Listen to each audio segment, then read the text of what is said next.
იცოდით თუ არა, რომ ყოველდღიურად ჩვენს ირგვლივ არსებული პროდუქციის ფასები იზრდება? ხანდახან შეუმჩნევლად, მაგრამ მუდმივად. ანოდესმე გიფიქრიათ, რატომ გვიწევს მეტის გადახდა იმავე პროდუქტში, ტრანსპორტში ან მომსახურებაში, რაც წლების წინ გაცილებითიადი იყო. დღევანდელ ვიდეოში მარტივად აგიხსნით თუ რა არის ინფლაცია, იგივე ფულის გაუფასურება. ინფლაციის დროს ქვეყანაში ძირითადი მოხმარების პროდუქტების ფასები იზრდება. შესაბამისად, იმავე თანხით ვეღარ ყიდულობთ იმ რაოდენობის პროდუქტს ან სერვისს, რასაც ადრე ვყიდულობდით. ალბათ გიჩნდებათ კითხვა, ვინ არის პასუხისმგებელი ფასების ზრდაზე და რატომ გვიწევს მეტის გადახდა იგივე ნივთებში ან პროდუქტში. მოდი მარტივი მაგალითით განვიხილოთ ინფლაციის პროცესი. უკეთესი აღქმისთვის წარმოვიდგინოთ პატარა ქვეყანა, სადაც ცხოვრობს 10 ადამიანი. თითოეულ მათგანს აქვს თავისი საქმე. ერთს ბოსტნეული მოჰყავს, მეორეს მარცვლეული, მესამე ხელნაკეთ ნივთებს ამზადებს, მეოთხე ღვინოს, მეხუთე რძეს და ასე შემდეგ. ყველა სურს, რომ საკუთარი პროდუქტი გაყიდოს, რათა შეძლოს სხვა საჭირო ნივთების შეძენა. თავიდან ისინი ერთმანეთს საქონელს პირდაპირ უცვლიან, ფულის გარეშე. ასე ხდებოდა ძველად და ამას ეწოდება ბარტერული ვაჭრობა. მაგრამ ბარტერულ ვაჭრობაში ჩნდება პრობლემა. ყველას არ სურს ზუსტად ის პროდუქტი, რაც მეორეს აქვს. ამიტომ გაცვლა რთულდება. ამ პრობლემის მოსაგვარებლად, ჩვენმა პატარა ქვეყნის მთავრობამ გადაწყვიტა, რომ შეექმნა საერთო გადახდის საშუალება, ფული. მთავრობამ გამოსცა 10 ლარი და თანაბრად გაყო თითოეული ადამიანისთვის.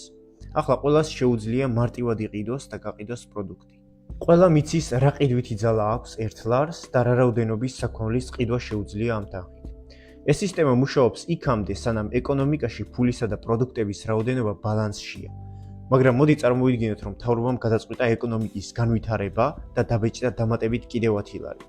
ახლა მიმოქცევაში არის ორჯერ მეტი ფული, 20 ლარი, მაგრამ პროდუქტების რაოდენობა იგივე დარჩა. შედეგად ადამიანებს აქვთ მეტი ფული და სურთ მეტის ყიდვა, მაგრამ პროდუქტი იგივე რაოდენობისაა. მხოლოდ თანხის რაოდენობა გაიზარდა ეკონომიკაში. აქედან გამომდინარე, ბოსტნეულის გამყიდველი ხედავს, რომ მოთხოვნა იზრდება თავის პროდუქტზე და ფასს აძვირებს.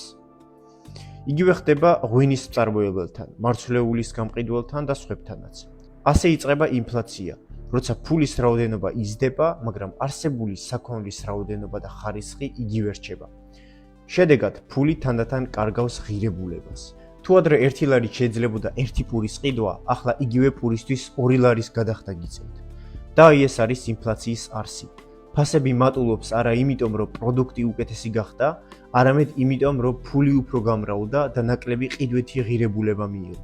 როცა გესმით, რომ ფასები იზრდება, გახსოვდეთ, ხშირად პრობლემა არა პროდუქტშია, არამედ იმაში, რომ ეკონომიკაში ზედმეტად ბევრი ფულია მიმოქცევაში. მაგრამ არის თუ არა ინფლაცია ყოველთვის ცუდი?